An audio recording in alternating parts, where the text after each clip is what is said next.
Hay casas que se construyen para ser vistas, y hay casas que se levantan para no ser encontradas.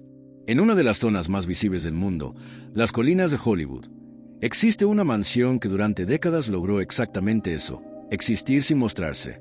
No aparece en recorridos turísticos. No forma parte del imaginario popular como otras residencias famosas. No fue diseñada para impresionar a desconocidos. Fue pensada para algo distinto, para proteger. Hoy, esa casa vuelve a aparecer en titulares, no por una anécdota escandalosa ni por un suceso extraordinario, sino por algo mucho más revelador. Su precio, su historia y el apellido al que estuvo ligada durante generaciones. Un apellido que, en México, marcó la radio, luego la televisión, y durante décadas, el entretenimiento de millones de personas. Esta es la historia de una mansión asociada a la familia Azcárraga, un lugar donde el dinero antiguo, el poder mediático y el paso del tiempo se encuentran en silencio. No es una historia de fantasmas. No es una historia de conspiraciones. Es una historia real sobre cómo el poder también deja huella en los espacios. Imagina una calle en pendiente, rodeada de árboles maduros, muros altos, un acceso discreto, nada que invite a mirar hacia adentro.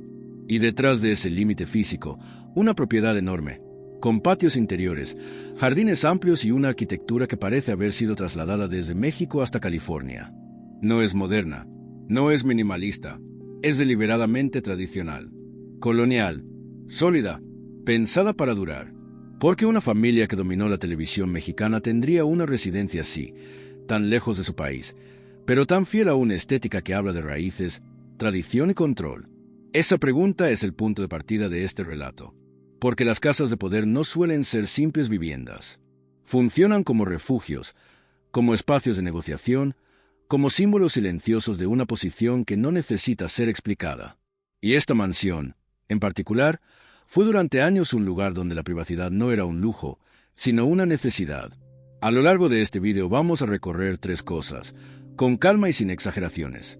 Primero, el contexto histórico del apellido Azcárraga, desde sus orígenes en la radio hasta la consolidación de un imperio televisivo. Segundo, la historia concreta de esta mansión.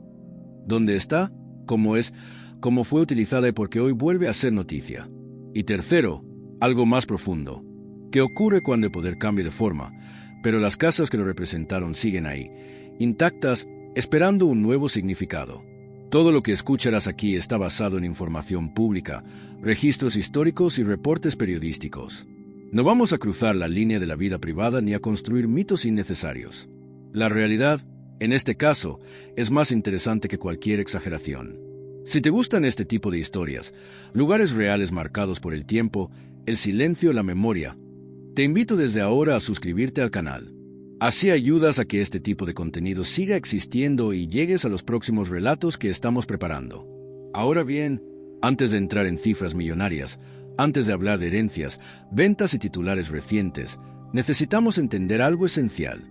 Las grandes fortunas no solo se miden en dinero, también se miden en espacios.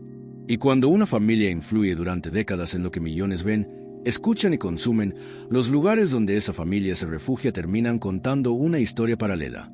Una historia que casi nadie mira, porque casi nadie puede entrar. Acompáñame, porque para comprender esta mansión, primero hay que retroceder en el tiempo y entender cómo un apellido se convirtió en sinónimo de medios, influencia y poder cultural, y por qué, en cierto momento, ese poder necesitó muros tan altos, incluso lejos de casa. Para entender por qué esta casa existe, hay que retroceder varias décadas a un momento en el que el poder en México no se medía solo en cargos políticos, sino en algo igual de influyente, la capacidad de llegar a millones de hogares al mismo tiempo. En la primera mitad del siglo XX, la radio fue el medio dominante. Y ahí aparece el apellido Azcárraga vinculado a uno de los proyectos más importantes de la radiodifusión mexicana. La XW, una emisora que no solo transmitía música y entretenimiento, sino que ayudó a crear una cultura compartida a escala nacional. Ese fue el primer cimiento. El segundo llegó en 1955, cuando Emilio Azcárraga Vidaurreta impulsa la creación de Telesistema Mexicano, una empresa que consolidaría varias señales de televisión y sentaría las bases de lo que, años más tarde, se convertiría en el grupo mediático más influyente del país. Aquí es importante ser claros. La televisión no era solo un negocio rentable. Era una herramienta de alcance masivo, capaz de moldear gustos, horarios, referentes culturales y narrativas comunes. En 1973, con la fusión que da origen a Televisa, ese poder se consolida. Y es entonces cuando entra en escena una figura clave para esta historia: Emilio Azcárraga Milmo, conocido públicamente como El Tigre. Bajo su liderazgo, el grupo creció, se expandió internacionalmente y se volvió omnipresente. Para finales del siglo XX, la influencia de Televisa ya no se limitaba a México. Había relaciones comerciales, contenidos y vínculos en Estados Unidos, América Latina y otros mercados. Y aquí aparece una necesidad concreta: estar cerca de donde se toman ciertas decisiones. Los Ángeles no era solo una ciudad atractiva. Era, y sigue siendo, un nodo estratégico de la industria del entretenimiento. Tener presencia allí no era un capricho inmobiliario. Era una extensión natural del negocio. Pero la forma en que esa presencia se materializó es lo que vuelve interesante esta historia. Porque en lugar de adquirir una casa moderna, visible y asociada al glamour hollywoodense, se optó por algo muy distinto: una finca grande, cerrada, de estilo colonial mexicano, en una zona elevada, con control absoluto del entorno. No era una casa para exhibirse. Era una casa para desaparecer cuando fuera necesario.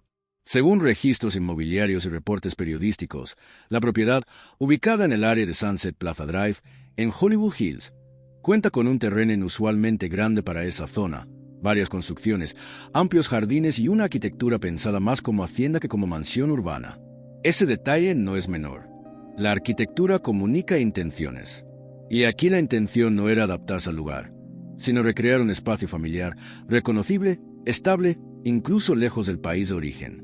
Mientras la empresa crecía, mientras la televisión mexicana entraba en millones de hogares, esta casa funcionaba como retaguardia. Un lugar donde no había cámaras, ni ratings, ni audiencias. Solo control. Con el paso de los años, la residencia quedó asociada a la sucesión familiar. Tras la muerte de Emilio Azcárraga Milmo en 1997, la propiedad siguió vinculada al núcleo del grupo y posteriormente al nombre de Emilio Azcárraga Llán, ya en una etapa muy distinta del negocio. Porque para entonces, el mundo había cambiado. La televisión abierta empezaba a perder centralidad. Internet modificó hábitos. Las audiencias se fragmentaron. El poder dejó de ser tan compacto como antes. Y aquí ocurre algo que suele pasar con las casas que representan una era. Empiezan a quedarse grandes para su tiempo. Años después, la mansión vuelve a aparecer, no como residencia familiar, sino como activo inmobiliario. Se pone en venta, se ajusta su precio, se menciona en prensa especializada por su tamaño, su valor y por el apellido al que estuvo ligada. Ya no es refugio, ya no es símbolo interno, ahora es un objeto expuesto. Si hasta aquí la historia te está dando una perspectiva distinta sobre cómo el poder se manifiesta en los espacios, este es un buen momento para suscribirte al canal. Aquí seguimos contando historias reales sin exageración, donde los lugares hablan por lo que fueron y por lo que dejaron de ser. La mansión, vista desde dentro, confirma algo que desde fuera solo se intuye. No fue pensada como una vivienda cotidiana, sino como un espacio de control y resguardo. La distribución no responde a la lógica de una casa familiar común. Los espacios son amplios, separados, con transiciones largas entre interiores y exteriores. Patios centrales, corredores, jardines que funcionan como barreras naturales. No hay prisa en el diseño. Todo está calculado para marcar distancia, incluso entre quienes habitan el mismo lugar.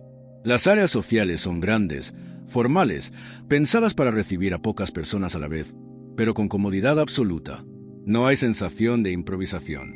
La casa no se adapta a la vida diaria, la vida debe adaptarse a la casa.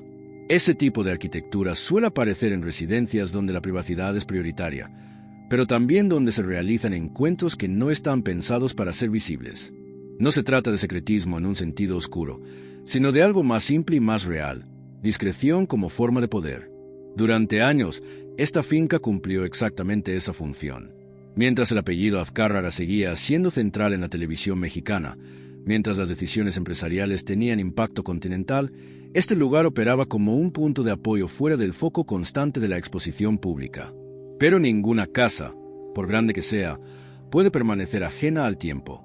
A finales del siglo XX y comienzos del XXI, el contexto cambia de forma clara. La industria de los medios entra en un proceso de transformación acelerada. Las audiencias dejan de ser cautivas.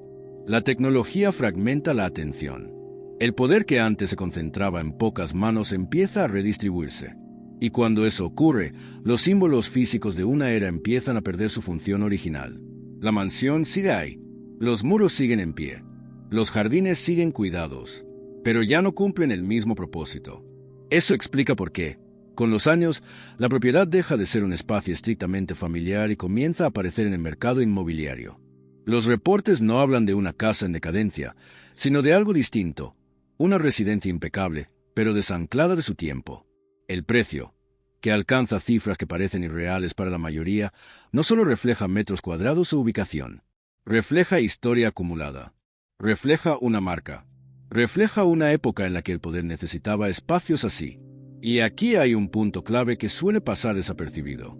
Cuando una casa se pone en venta después de décadas ligada a una misma familia, no se vende solo el inmueble, se vende el cierre de un ciclo.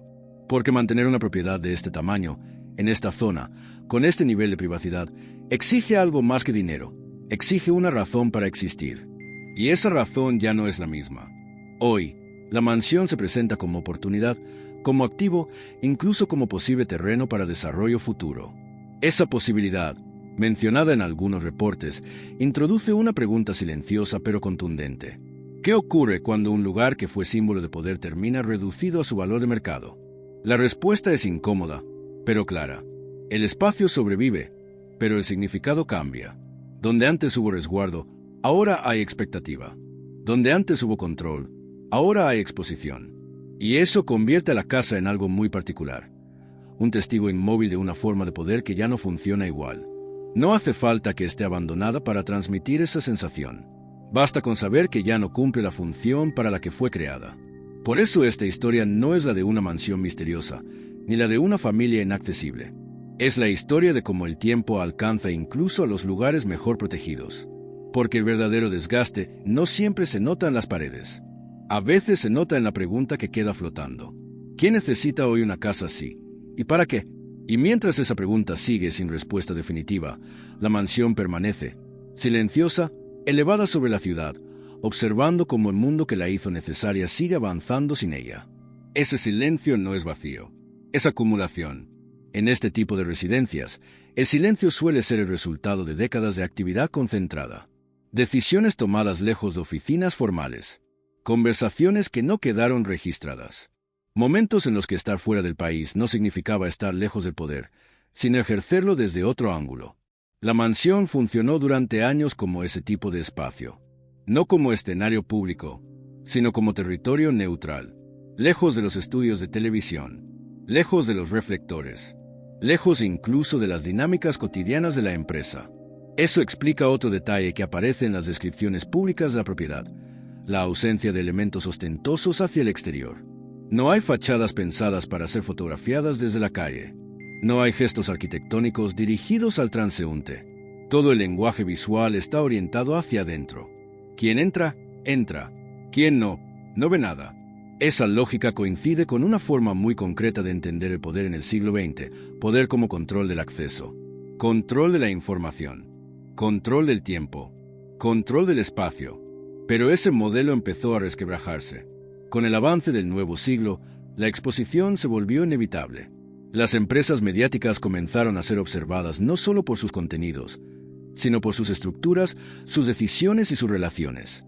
El escrutinio público se intensificó, y con él cambió también la forma en que los espacios privados eran percibidos. Una casa que antes era invisible empieza a llamar la atención. Una finca que antes protegía, ahora genera preguntas. ¿Por qué es tan grande? ¿Por qué está ahí? ¿Por qué se vende ahora? Esas preguntas no surgen por casualidad. Surgen cuando una propiedad deja de estar integrada en un proyecto de vida y pasa a formar parte de un proceso de cierre, de transición o de reordenamiento. La mansión no está en ruinas. No fue abandonada. No fue olvidada. Simplemente dejó de ser necesaria en los mismos términos. Y eso, en la historia de las grandes casas, suele ser el principio de una transformación profunda. A veces se convierten en museos. A veces se fragmentan. A veces desaparecen bajo nuevos desarrollos. A veces sobreviven, pero vacías de sentido original. Aquí es donde la historia se vuelve más amplia que una familia o una propiedad concreta. Porque este lugar resume algo que se repite en distintos países y contextos. Las residencias construidas para sostener una forma de poder rara vez se adaptan bien a la siguiente. Son demasiado grandes, demasiado cerradas, demasiado específicas. El mundo que las rodea cambia más rápido que sus muros.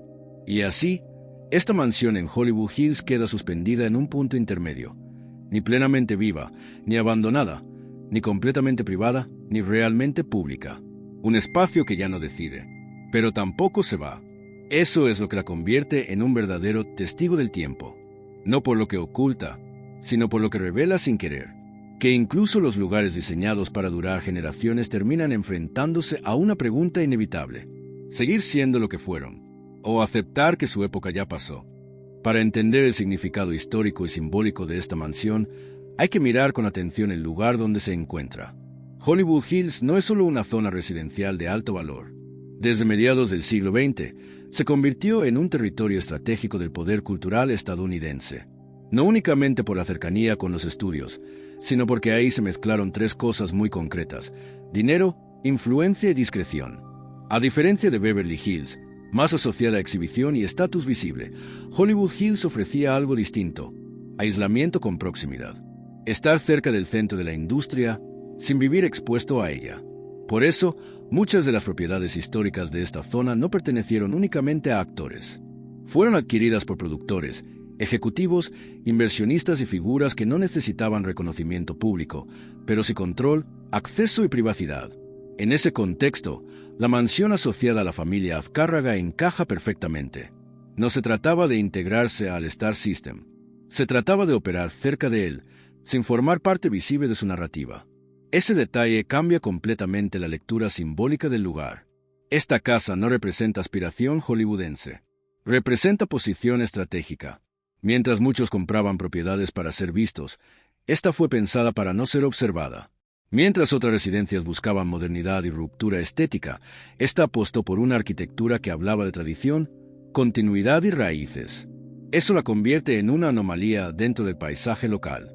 Una finca de estilo colonial mexicano, cerrada, introspectiva, en una zona dominada por líneas modernas, vidrio y exhibición. Esa decisión arquitectónica no es decorativa, es identitaria. Simboliza algo muy concreto. El poder no necesita mimetizarse con el entorno cuando ya está consolidado. Históricamente, las élites más estables tienden a reproducir su propio lenguaje visual, incluso en territorios ajenos.